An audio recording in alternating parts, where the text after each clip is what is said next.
Thank you very much to Political Network for Values for the invitation. If we don't understand the role that technology plays in our current political, cultural, economic, and social battles, we are lost. It's as simple as that. Technological literacy is indispensable, and I will explain why. In 2014, Nature, one of the most well-cited magazines, scientific magazines in the world, published a report where they had derived gametes or sexual cells from stem cells.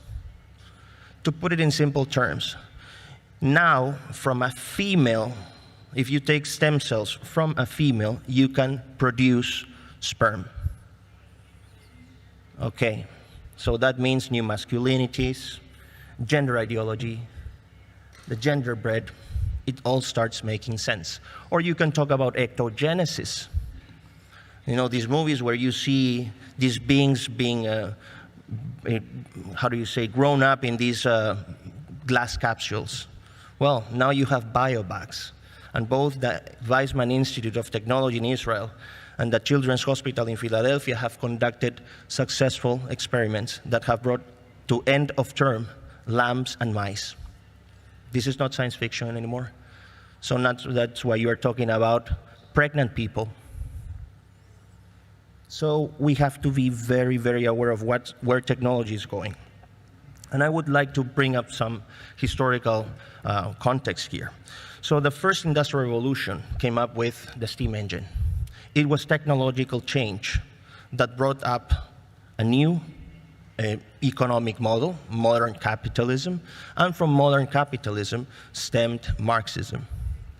What's the point? Now we are experiencing a technological revolution that is orders of magnitude superior in terms of depth and impact than the steam engine. You have technologies such as artificial intelligence, CRISPR or gene editing. These are massive changes. And the difference is that these technologies will not be used to change our environment. They'll be used to change ourselves. Now, if you think I'm a conspiracy theorist, you can go to the World Economic Forum's website, and you can see how they define the fusion of biological, technological, and digital systems.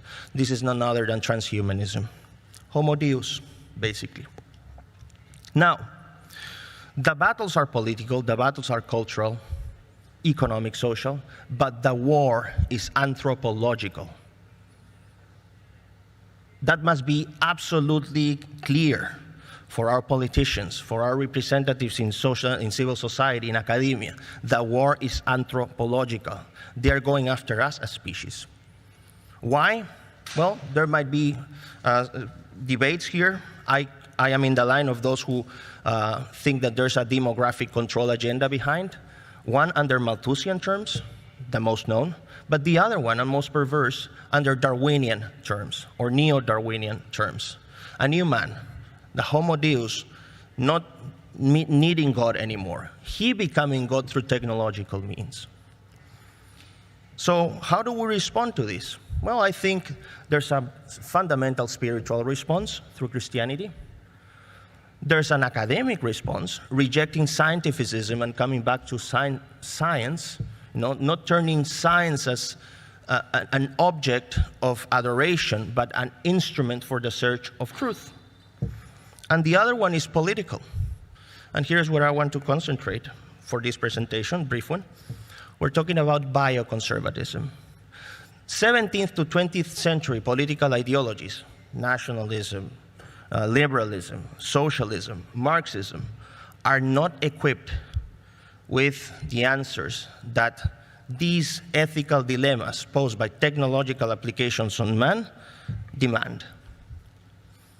There are moral debates at the heart of the discussion.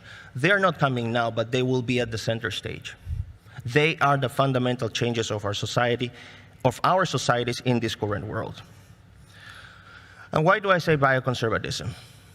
Because conservatism starts at the point where it recognizes the human limitations. It recognizes human imperfections, as opposed to, for example, the Homo economicus in liberalism, or the Homo Sovieticus in communism, or the proletarian, this poor guy full of virtues. These are theoretical constructs. But the problem with conservatism is that it doesn't speak the language of the youth. It is very intuitive. We are all conservatives to a certain extent. But it does not speak, it does not resonate on the youth. The youth needs to be addressed in technological terms. That's the language that they know. That's why we need to be technologically literate too. So what is progressivism? Why bioconservatism? Starting with a fundamental point, which is the respect of life. Rejection of abortion at any term, and I'll explain myself why. When we think of progressive forces or progressivism, we tend to think of people on the left. This is a mistake. Progressivists can be left-wing or right-wing. What do they have in common? Well, ones may say we love the state and we love the market. We love individuals, we love collectives. We love freedom, we love equality and justice. Okay, but at the end they can join forces in their anti-Christian agenda, their rainbow agenda. So you will see representatives from the left and the right, the so-called right, talking about their rejection of Marxism, but at the same time embracing the rainbow flag. That's not a right. That's a right that has, discarded its defense of human life from birth. Progressivism is someone who looks for political, economic, social, and economic reform through technological and scientific means. That's a progressive. And for a progressive to succeed, it has to transform human beings into objects. And that's what abortion does. It transforms humans from subjects with rights to objects, which you can discard, abortion, manipulate, STEM research, embryo research, 14 days, now they want to push it to 28 days, and something that can be manufactured and sold in the markets. See the surrogacy markets. Oh, it's my right to be a father, it's my right to have a family, so let's manufacture a baby in, well, let's see our budget first. Thailand, not too expensive, we have to go to India. Oh, but I have money. Well, you can manufacture your product in the United States, but I want this product with these certain characteristics. Well, that will have a different price. Where is the conspiracy here? It's just facts, ample empirical evidence to support it. So, when you think of the progressivist view of this new man, they are thinking of using these technologies to create a new man. And this builds upon what my colleagues have talked here. A new man enhanced by technology. What are we enhancing? Why is all this irresponsible and interested techno-optimist discourse going to? What we have to do here, and with this I will end my presentation.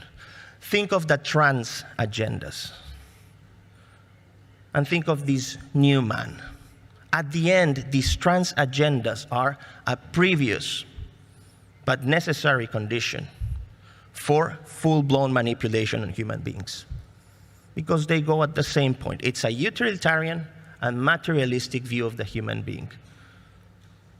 It's founded on relativism, which is the rejection of absolute truths, which is a necessary condition for these agendas to flourish, and scientificism, which is the belief of science as a god. So we have to reject this. That's why I think 3 responses: spiritual, academic, political. Let's stand for humanity, and let's put technology always at the service of human beings, but not human beings at the service of technology. Thank you.